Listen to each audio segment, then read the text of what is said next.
to get to the bottom line, get to the truth? Anybody like to tackle that one? Well, let me give you an example. The Fed Reserve IG is required to examine all failed FDIC-insured institutions that have resulted in a material loss to the deposit insurance fund.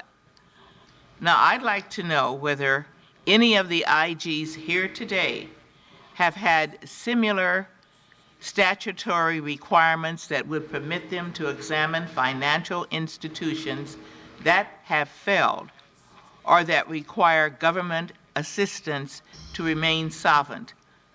Wouldn't such requirements for the IG from the SEC or the CFTC make sense if we should witness another Lehman Brothers or collapse of a hedge fund that is significantly leveraged in commodities or futures? What is it that you would need? And anyone can respond. Well, let me respond for the National Credit Union Administration. Like the FDIC and the Treasury, we have legislation in the Federal Credit Union Act that requires us to do a material loss review of any failed institution, in this case a credit union, that causes a loss of greater than $10 million to the share insurance fund. And we've already completed 2 of those reviews right now. We're doing 2 more, and we've got about 3 or 4 more in the queue waiting to do those. So we have the authority we need to do those material loss reviews. We are doing the work. It is stretching our resources as far as we can possibly go. And the only thing I would request is I would wish that the Congress and the agency and agencies that have the authority would provide the inspectors general with whatever resources they need in order to get that work done. In my case, I did request additional staff. We're hiring an additional staff person. In fact, she'll be coming on board on Monday, and that will help alleviate some of our problems. And we also requested additional funding, contract dollars. We did get the contract dollars in our budget, so we can use the additional staff and contract dollars to augment some of our material loss review work. But we do have the authority that we need right now to look into those failed institutions. Well, you just answered my next question. If you had reasonable resources, yes. And I understand you don't. Let me pose something else. Under current law, the heads of 6 federal agencies, including Treasury and the Federal Reserve, are permitted to terminate or prevent an IG from carrying out an audit, investigation, examination, or other activities for specified reasons that include national security or criminal investigative matters. While I would never want an inquiry of any kind to jeopardize a criminal or a national security matter, I'm concerned that this type of exemption and power for an agency head is excessive over what is supposed to be an independent office. I'd like to hear from any of you or each of you whether the law ought to be altered in some way to ensure that these exemptions are not misused. Now, let me give you an example. I suppose the Treasury Secretary or the Fed Chairman could make a case that market instability or systemic risk may be a threat to national security. How many times that? So perhaps an examination of firms on the verge of collapse is inappropriate. Now, would you consider this an inappropriate use of the law? And for GAO, for the record, would you be able to determine how many IG investigations or audits he's going? Yeah, okay, let me just cancel that part out. Don't see him in the room. But we as Congress, we're cut off from the information, shall I say, linkages out of the White House. We stood in the dark on many things. And when the whole economic crisis came out publicly in September, and we had to move real quickly. I was stunned. How did the market collapse so quickly and nobody forecasted it? That blows my mind. You know, I know there are people in futures. Isn't that what futurists are all about?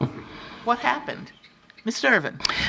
Thank you, Madam Chair. I can't comment on the futures aspect of this, but you began by asking about our position on these various provisions for certain IGs that allow the agency head to prevent the Inspector General from pursuing an investigation or audit on national security grounds. I touched on that in my prepared remarks.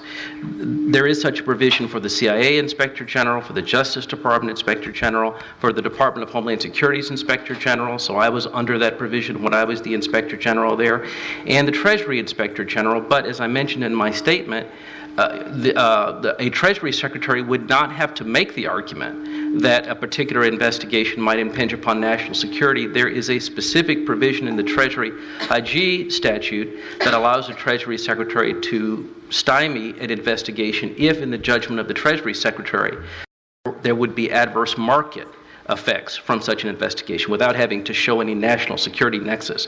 And my position is that all such provisions should be excised from the applicable statutes because an agency head could use such provisions, as you are suggesting, merely to shield an administration from political embarrassment or because an investigation might, in its conclusion, be contrary to the ideology of a given administration. So I'm very much opposed to those provisions. I had in my very first, and I'll conclude, I had in my very first meeting with then Secretary-designate Ridge a discussion about this very provision in the Department of Homeland Security statute. And I told him that if I were to be confirmed, I would work very hard in the spirit of full disclosure with Congress to try to get that provision excised. He assured me that he would never use the provision, and to his credit, he never did. But the fact that it was in the statute was always a potential sword of Damocles over the head of the Inspector General. And I think this present economic crisis that we are experiencing underscores how important it is to excise such provisions. I would just want to echo my friend Mr. Irvin's comments. I think that's a very problematic provision, and I think it's something that the Congress should be reviewing. Madam Chairwoman, if I could also comment, I can't comment as CRS on whether it would be good or bad to remove this provision, but the way the provision works now is that for the Federal Reserve, for example, the chairman makes a statement to the IG that he's going to be exercising this power, and then the IG provides the explanatory statement to Congress within 30 days. One way or one approach might be that the statement could go directly to Congress from the chairman of the Federal Reserve or from the Secretary of the Treasury so that Congress receives direct notification, and you could place a time limit, so it would occur within 3 days or 5 days or whatever, so you would know immediately if such power was being exercised. Thank you. I'd like to direct this to Mr. Kotz. And in 2008, a request of Senator Grassley's, your office completed 2 inquiries on the effectiveness of the SEC's consolidated supervised entities and broker-deal risk assessment programs. And these were done in response to the fall of Bear Stearns and Lehman Brothers. Your SEC report made 26 recommendations to the SEC for areas needing improvement and several recommendations regarding the risk assessment program. First, can you tell us how many of these recommendations are in the implementation stage by the SEC? And then let me just add the other couple of questions on the same issue. Okay, yeah, we actually just received, the way there's a process in our office. The agency comes to us and says, we'd like to close these recommendations, and then we make a decision that we think that it's appropriate to close the recommendation and provide advice on that. So we recently received from the SEC numerous requests to close recommendations. Many of the almost all the recommendations in the CSE report and many of the recommendations in the broker-dealer risk assessment report. However, I'll tell you, we're looking at them very carefully to see if we believe that sufficient work has been done to close them. So there's certainly an effort on the part of the agency to try to demonstrate that they have implemented those recommendations. But we have not completed our process as to whether we believe that they actually have been. And we're very careful, and we scrutinize very carefully what the agency has done before we actually agree that something should be closed. Now, did you take initiative on your own to inquire how did Bear Stearns and Lehman Brothers get to where they are? Yeah, well, I mean, we conducted that audit report. We conducted the audit looking at Bear Stearns and to try to figure out how it is that this process forward while the SEC was engaged in regulation, and yet, as you said, it seemed to be a surprise to everybody. And it's one thing for it to be a surprise to, an investor out there. It's another thing for it to be a surprise for the regulator who are meeting with the folks from the entities, on a common basis. And going back to your previous point, it was raised somewhat in our audit that if we issued this report, it would have some effect on the markets because it was very critical of the SEC. And there was no provision in place like with those other agencies. Those are all the presidentially appointed IG agencies. In those cases, there was a provision that allowed the agency head to stop it. In our case, it was suggested that perhaps this would have an adverse impact, and we simply said, well, thank you very much, but we're going to go ahead and issue the report anyway. So this was a case where we did feel it was important to get out the information about what happened with the SEC's regulation of Bear Stearns and provided a comprehensive report and following up to make sure they actually did what they say they were going to do. It's like trying to unscramble eggs. Yeah. I don't know if it can ever be done. But anyway, did you find that there was enough there before it was revealed to really get started investigating? I think I heard you say we were taking a look at it. All of a sudden this thing blew up Right. into the public. And I'm wondering, what were the indicators along the way? Yeah, I mean, we found that, the SEC was aware of vulnerabilities on the part of Bear Stearns and did not place enough pressure on Bear Stearns to reduce its leverage or risk. It's a little bit difficult because hindsight is 20/20. So at that point in time, you after it happened, you look at the indicators and you say, oh, that was an indicator. But nevertheless, we did find that there were situations where the agency was aware of potential risk factors and yet did not pressure Bear Stearns enough with respect to those risk factors. We also found, for example, that there were certain standards that the SEC could have been tougher with requiring Bear Stearns to comply with. We found that the SEC authorized those firms to have internal audit staff perform critical audit work. So they allowed internal audit staff to perform the audit work involving risk management rather than have an outside entity. Obviously, if you have an outside entity, you're going to have better audit work. So there were specific areas that we found that we felt, after looking at it, even with hindsight being 20/20, that said, these are indicators. You missed these indicators. How come you didn't see this at the time? And then we make recommendations so the SEC now knows how to deal with things going forward. You deserve a drink of water. I'm going to go to Mr. Thank you. Zarno. What are, Mr. DeSarno, the greatest challenges that now face the NCUA in its oversight of the credit union industry? And are credit unions also experiencing higher default rates from mortgages? And has the recession exposed an increasing number of NCUA insured institutions? Well, let me say, first of all, that I've been at NCUA for about 11 years, and this is the first time we've had to do any material loss reviews. So what that means is that we've never had losses to the share insurance fund of $10 million or more, and we're having them now. But with that said, I think I can comfortably say that the credit union industry is much better off than the banking industry, and it may sound self-serving, but it's because they really didn't get a lot of the riskier investments and investments. For the most part, credit unions were involved. They did make mortgages and they did make mortgage loans, but and they are having some higher default rates, but that's not causing them the problems of going out of business. The material loss reviews that we have done so far in 2 specific credit unions, the reason those credit unions went down is because they got involved in very speculative real estate deals outside of their area of influence. These were credit unions that in the middle of the country that decided they were going to get involved in the real estate market in Florida, and when the housing market went down, then they lost an awful lot of money. And NCUA now is taking steps to prevent that from happening in the future. Looking forward, what are the most critical challenges right now? I think the most critical challenge right now for NCUA is dealing with the corporate credit structure. They're taking action right now. And because the corporate credit unions were the ones that were involved in investing in mortgage-backed securities, and of course they got bit by the mortgage-backed security problem that everyone else has run into. And so NCUA right now is in the process of trying to restructure the corporate credit unions, and I think that will have a positive impact on the credit union industry as we go forward. Okay, thank you.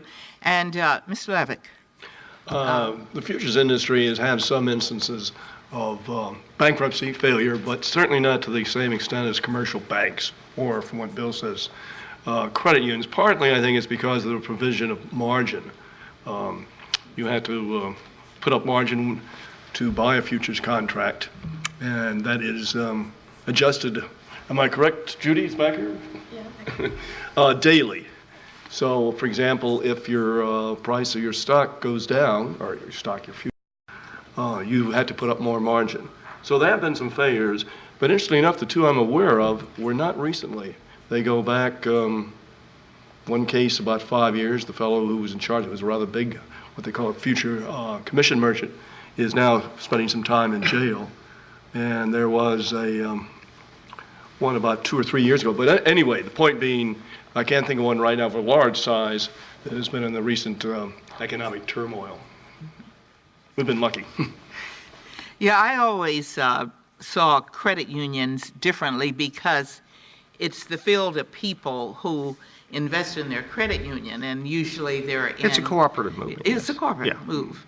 And they don't take the same kind of risk. And I've always been stunned by the fact that we don't know what's inside those portfolios.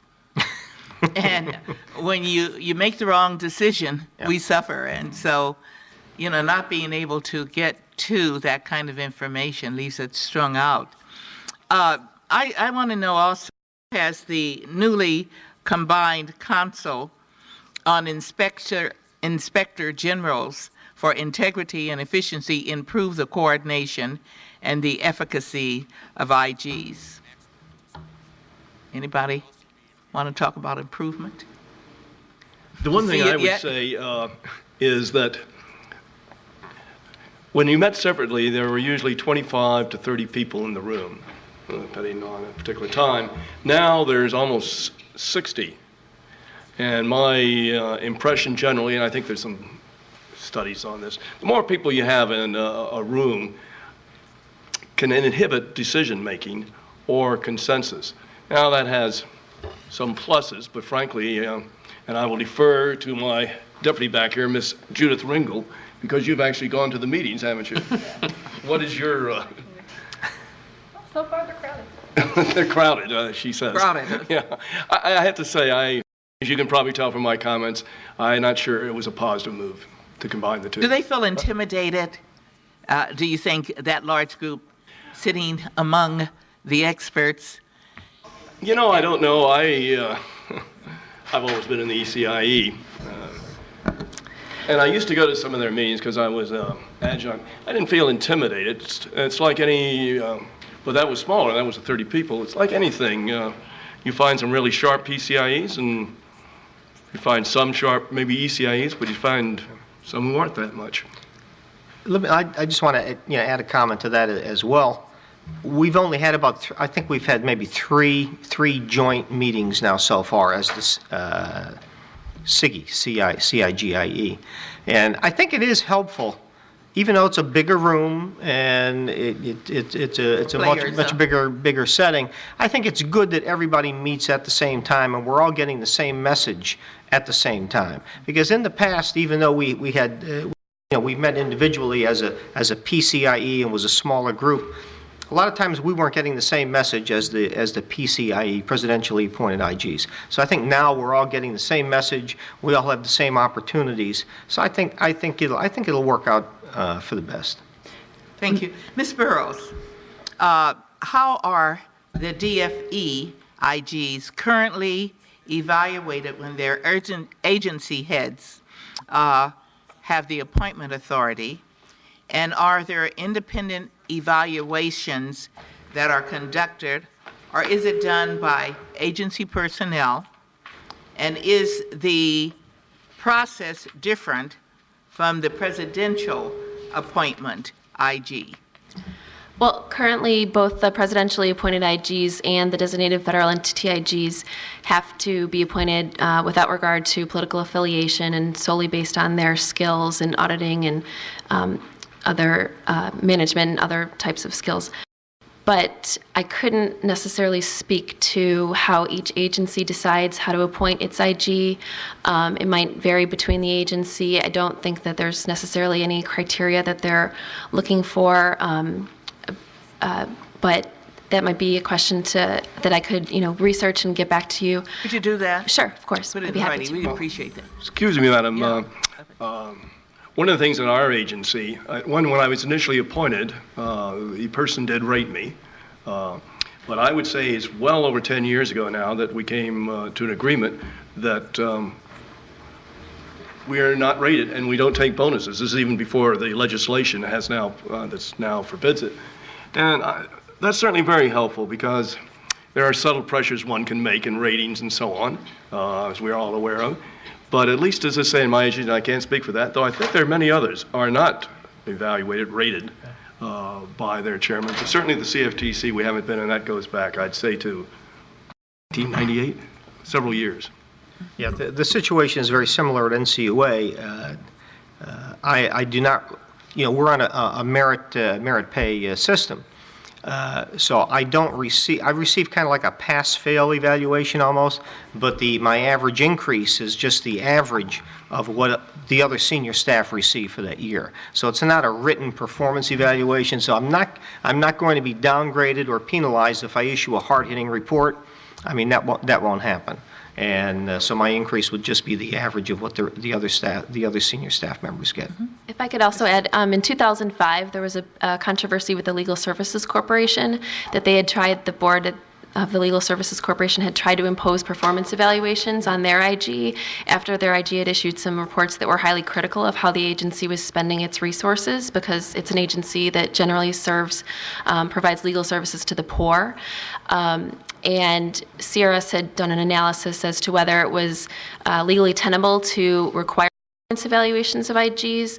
There's no specific part in the IG Act that would prohibit a performance evaluation, but the general tenets of the IG Act in terms of independence and only general supervision by the agency head would seem to indicate that that would not be a favorable avenue to pursue in terms of the agency head conducting a performance evaluation of its IG.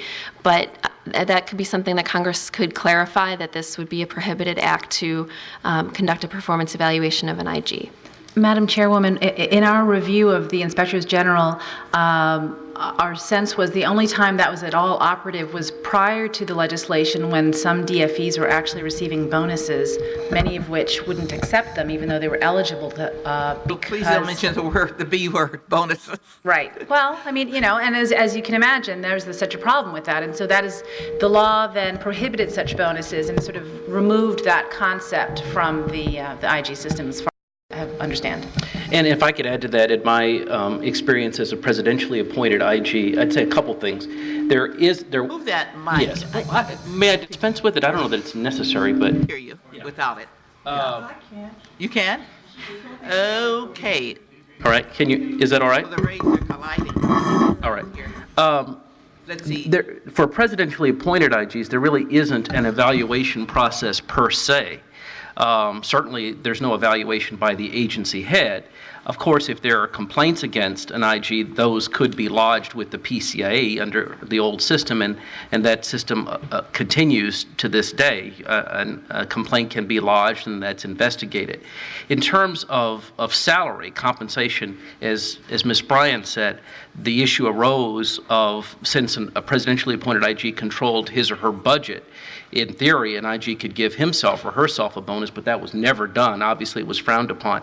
If I just might take this also to say a quick word, since we're talking about bonuses and salaries. Please do, because you were the next I was going to call on, and I think you're addressing most of my questions. So go ahead. On this salary issue, because it's tangentially related, a number of people have raised the point that one of the effects of this legislation that we're here to talk about would be, in effect, to lower the compensation of inspectors general who are not presidentially appointed if they were to be.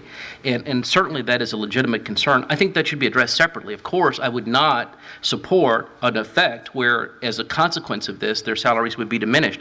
But to me, that is not an argument for not making these inspectors general presidentially appointed. As I say, doing so clearly and only logically, it seems to me, would enhance their independence. Thank you so much. You covered some of the questions I was going to ask, so we're going to go to our last witness now, Ms. Bryan. Our recommendation continues in your most recent report on IG states that Congress should consider adding more meaningful and reflective reporting requirements to statutorily require semi-annual reports. So please describe for us what some of these might be. Well, what I found is when we looked at the numbers, and this goes back to my earlier questioning of using numbers to measure the effectiveness of an IG's work, one of the measures that an IG is required to report in their SAR, which we found, sadly, there's a lot of work that goes into these semi-annual reports or SARs, and I'm sad to report how few people read those reports because they're really boring. They're full of a lot of numbers. Words, many pages. And it's just calling it as it is. And so one example of that is that they are to report the numbers of cases referred for prosecution. And that's a measurement that's been used. I was with a former deputy director of OMB where he was testifying that was a real measure of the work of an IG. But when we got behind those numbers, you found that it really doesn't tell you very much. So, for example, if the numbers of referrals for prosecution from an IG shop is declining, it is assumed that means they're working less hard. It could be, however, that they're taking on putting their resources into much more important audits that aren't beefing the numbers up but are taking a lot more resources. Another thing to keep in mind is we found over the last 10 years, we talked to a lot of prosecutors, and it turns out that that the IG shops are referring fewer bad cases. What we found was a pretty high declination rate. They would refer a lot of cases for prosecution. The U.S. attorneys would look at them and say, this is a dog, I'm not going to do it. So there was a pretty high declination rate. Now what we're finding is the declination rate is much lower because the IGs are referring fewer but stronger cases, and they're actually consulting with U.S. attorneys early on in a more consultative way. So those are sort of the examples of why the numbers aren't very effective. We thought the better way of approaching reports to Congress were to look at what the IG thought was the most important work. What were the things they really wanted the Congress to be aware of that was happening in their agencies? If that kind of reporting is done and really focus the SARs in those ways, then maybe you would be able to find out, as an early warning in some of these crises that are approaching us, and we're saying, how do we find out about them after the fact? I appreciate that. And we've seen a couple of cases in recent years where the IGs were found to have acted inappropriately or to have conflicts with the very agencies they are charged with overseeing. And are there adequate measures in place, such as peer review, which has been mentioned already, or external monitoring programs to keep check on these IG offices? Thank you for that question. We looked at The mechanism that is used to evaluate an IG's poor conduct is the Integrity Committee, and that continues to be the case through the law is now statutorily created.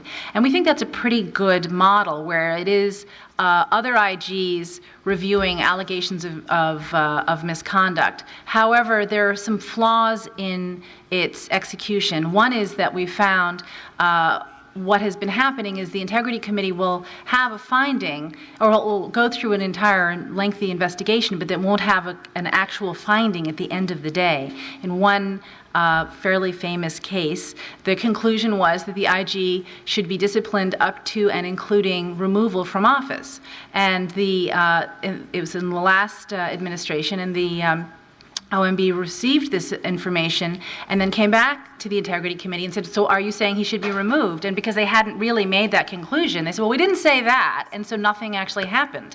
And so we think that's a change that needs to occur. The other we believe is that the Integrity Committee is currently now statutorily headed up by a member of the FBI.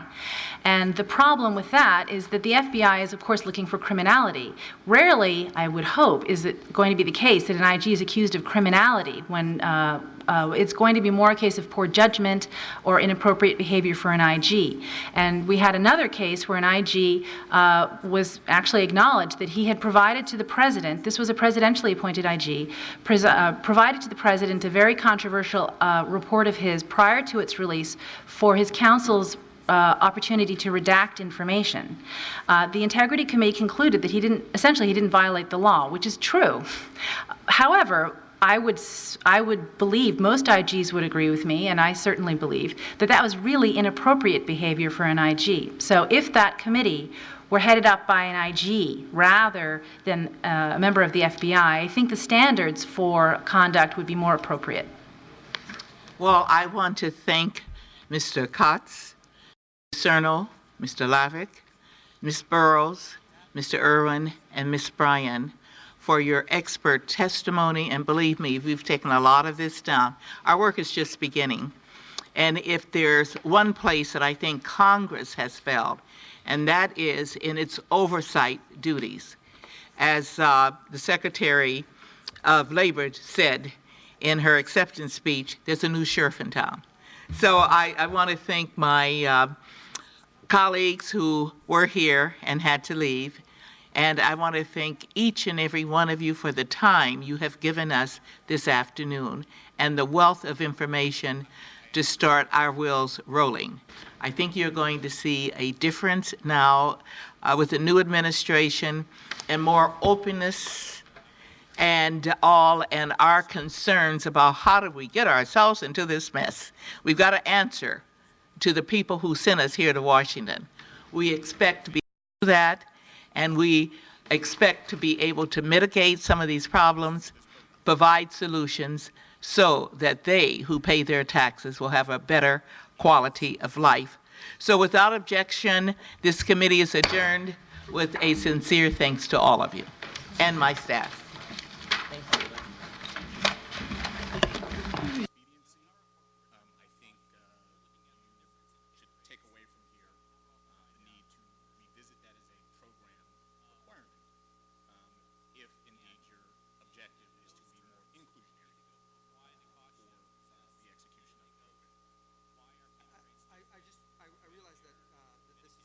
Probably clear to everyone, but I just want to make it clear that there is no sense in which the program is limited to the primary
listen, it's ironic that I'm sort of going through some of the same processes pertaining to loans and things of that nature. I've done everything, my firm has done everything that we deem necessary to be able to secure funding,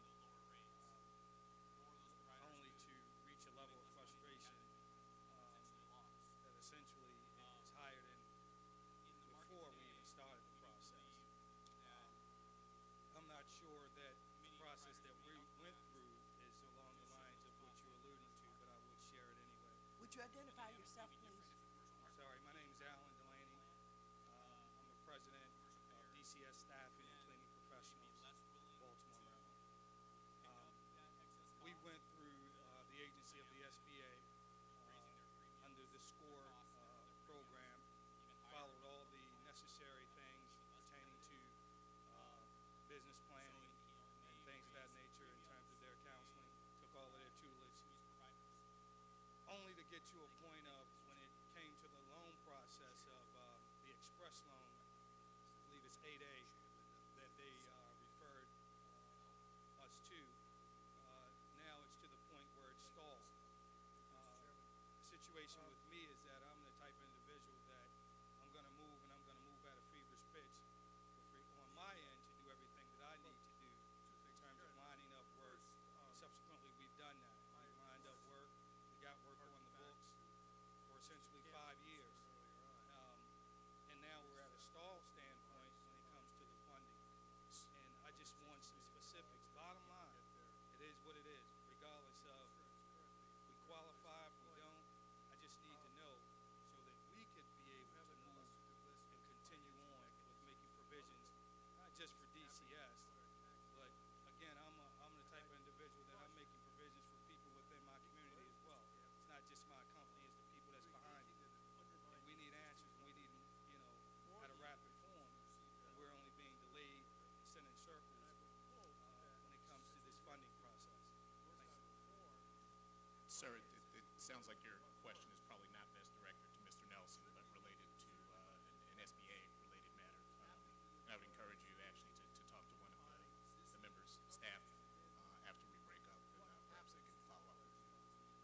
I would note, though, that SBA loans to the Small Business Administration, ABS backed by SBA loans are one of the assets that are accepted under the program currently. So it is hoped that the town will also encourage small business lending. Other questions? Oh, I'm sorry, Mr. Myler. Thank you, Mr. Chairman. Perhaps if folks would like to sort of line up at the mic in the interest of time, please introduce yourself when you state your question. Thank you. Thank you, Mr. Chairman. Thank you. My name is Brian Mylan, Chairman and CEO of Whitestone Capital Group. We're a financial advisor to the federal government. Mr. Nelson, thank you for your time today, sir. My question relates to TARP in general, but I guess TALF as well. There's been a lot of talk about the solution on one side, but what are we doing to motivate the banks to actually sell the assets?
just one comment. We're going to try to get in as many questions as possible.